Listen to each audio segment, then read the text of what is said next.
अब बच्चों question number 6 पर ध्यान दें।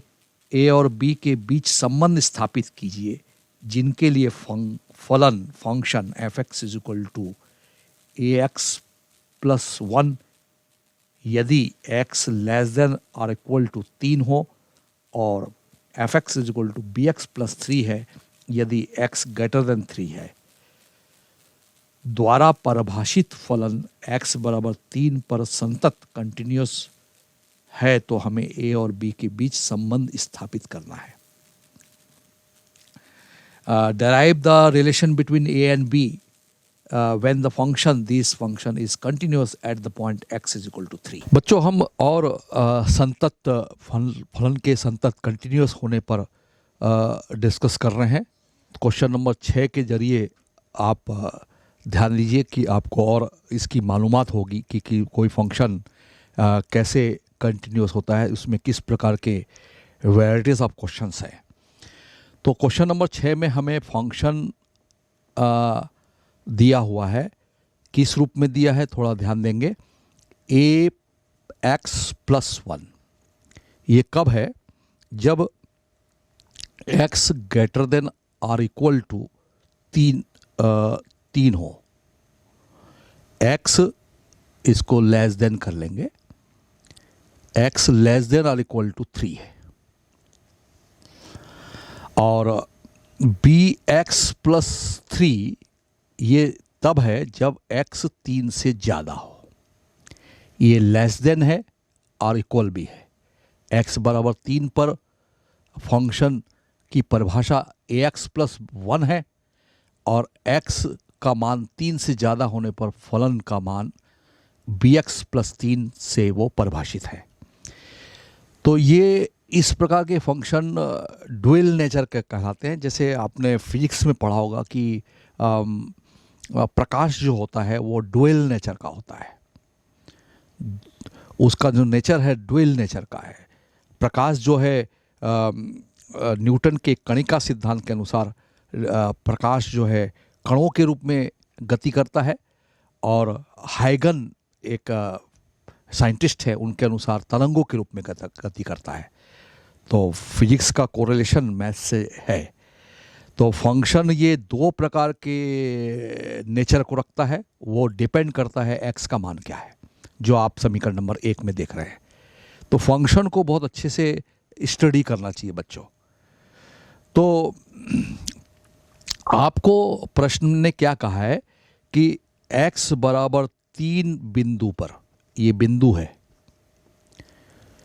ये रियल फंक्शन है, उसके डोमेन में से हमने एक पॉइंट चुना है 3। बिंदु 3 पर एफ एक्स संतत है, प्रश्न कह रहा है।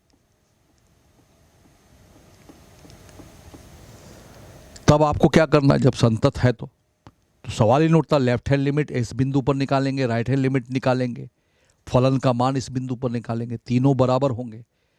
तो प्रश्न ने क्या पूछा है? ए और बी के मध्य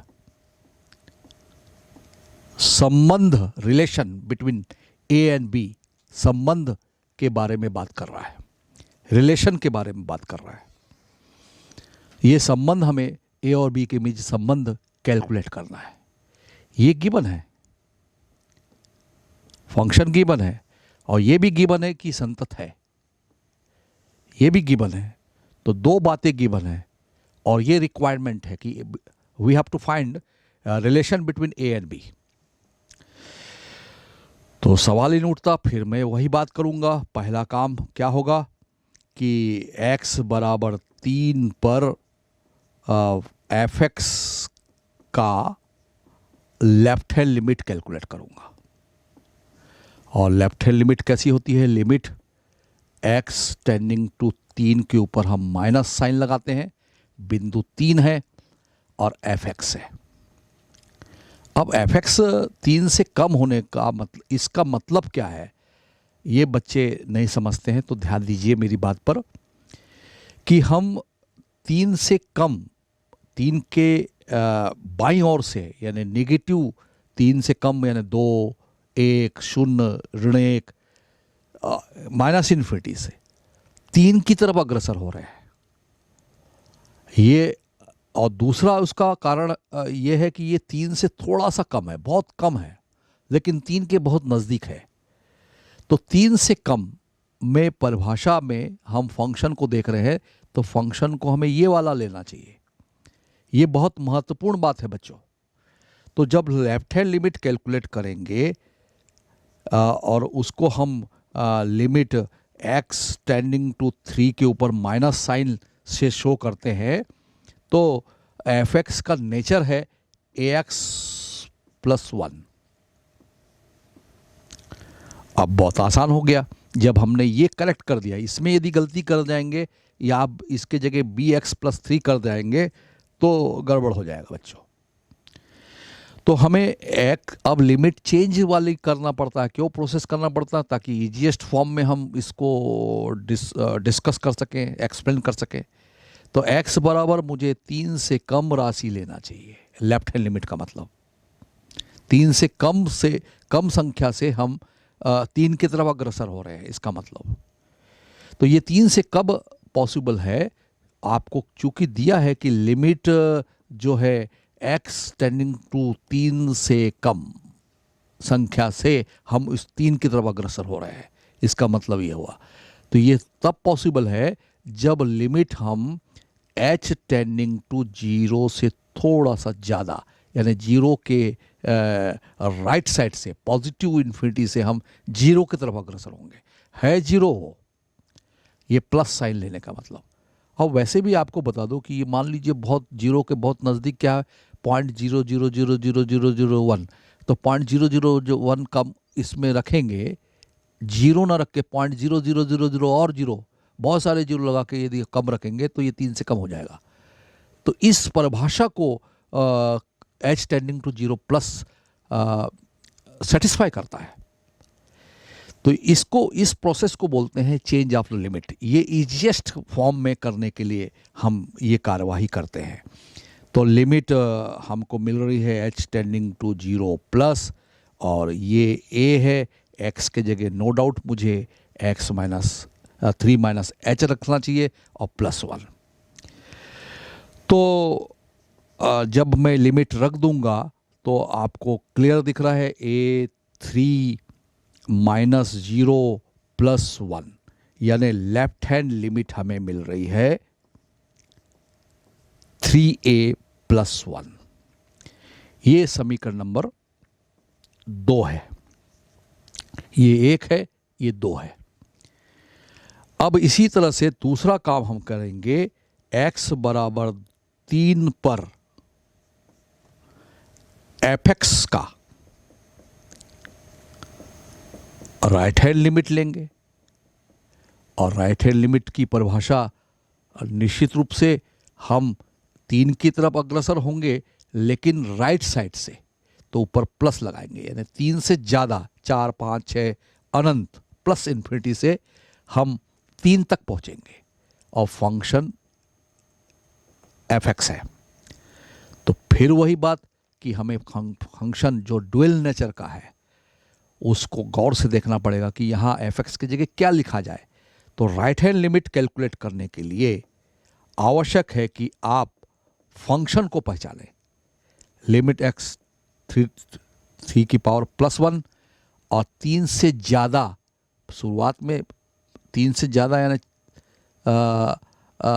4 5 3.5 3.1 प्लस इन्फिनिटी से हम 3 की तरफ अग्रसर हो रहे हैं। तो 3 से ज़्यादा पर फंक्शन की जो परिभाषा है वो है bx plus 3। No doubt ax plus 1 तो 3 से कम में परिभाषित थी, ये आप देख रहे हैं। तो ये बिल्कुल स्पष्ट आपको समझ में आ गया होगा। अब आपको मालूम है कि हम यहाँ पर क्या मानेंगे। लिमिट को कैलकुलेट करने के लिए x बराबर 3 प्लस h मानेंगे, और चूंकि हमें राइट हैंड लिमिट के समय 3⁻1 करना पड़ रहा है, तो इसका मतलब ये हुआ कि लिमिट h टेंडिंग टू 0 से ज़्यादा, लेकिन 0 के नज़दीक, तो निश्चित रूप से 3 से ज़्यादा मिलेगा। तो यहाँ हम जब लिमिट चेंज कर रहे हैं इजीएस्ट फॉर्म में करने के लिए h टेंडिंग टू 0 प्लस, और b के जगह b और x के जगह हम 3 प्लस h लिखेंगे, और प्लस 3 तो ऑलरेडी है। तो जब हम ये 0 के राइट साइड से कैलकुलेट हुआ लेकिन है 0, तो b और इसमें जब आखिरी लिमिट हम निकालेंगे तो 0 लिख देंगे और प्लस 3। तो हमें इसकी जो वैल्यू है वो 3b प्लस 3 मिलेगी। ये राइट हैंड लिमिट है। ये इक्वेशन नंबर में 3 शो कर रहा हूं। अब तीसरा काम, क्योंकि क्वेश्चन में दिया है कि वो संतत है, किस बिंदु पर? 3 बिंदु पर। तो x बराबर 3 पर fx का मान, तो x बराबर 3 कहाँ है ये फिर ध्यान देना पड़ेगा। बराबर यहाँ है, यहाँ नहीं है। तो इसका मतलब ये हुआ कि मुझे f3 निकालने के लिए, f ऑफ 3 निकालने के लिए ax प्लस 1 निकालना को लेना पड़ेगा। बराबर यहाँ है, यहाँ नहीं है। किस पॉइंट पर? At x is equal to 3 point पर। तो f ऑफ 3 मुझे मिल रहा है, यहाँ 3 रख देंगे तो 3a प्लस 1। ये इक्वेशन नंबर 4 है। अब काम हो गया अपना। आपको बताया कि x इज इक्वल टू 3 पर फंक्शन संतत है। तो यहाँ मैं कैलकुलेट करके बता रहा हूँ कि समीकरण नंबर आपको 2 दिख रहा है, left hand limit, right hand limit. समीकरण नंबर 3 दिख रहा है और समीकरण नंबर 4, ये तीनों मान आपस में बराबर होंगे। इसका मतलब ये हुआ कि इसके अगले स्टेप पर यदि हम ध्यान दें तो यहीं पर कैलकुलेट कर लेता हूँ। लेफ्ट हैंड लिमिट बराबर राइट हैंड लिमिट बराबर फंक्शन का मान बिंदु 3 पर। यदि मैं इसको कैलकुलेशन करूंगा तो किस प्रकार से दिखेगा बच्चों? 3a प्लस 1, ये देखिए। और राइट हैंड लिमिट क्या है? 3b प्लस 3, ये देखिए समीकरण नंबर 3 में। और बराबर क्या होगा? फंक्शन का मान क्या है? वो 3a प्लस 1 वो भी है। तो हम पहले स्टेप को ले लें और दूसरे स्टेप को ले लो तो भी हमको a और b के बीच में रिलेशन मिल जाएगा। तो इसको मैं कैसे कैलकुलेट करूंगा? 3a plus 1 is equal to 3b plus 3।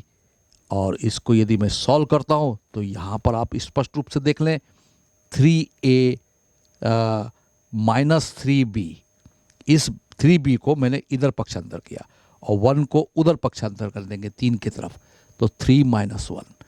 तो 3 common, a minus b is equal to 2 हमें मिल रहा है। इस कैलकुलेशन को ध्यान दीजिएगा, इसके आगे का स्टेप है बच्चों। तो हमें a माइनस b बराबर मिल रहा है 2/3। या और अच्छे से लिखना है और सिंप्लीफाइड करना है तो इसको हम लिख सकते हैं b plus 2/3। This is the required relation between a and b। यही अभिष्ट रिलेशन है, संबंध है a और b के बीच में।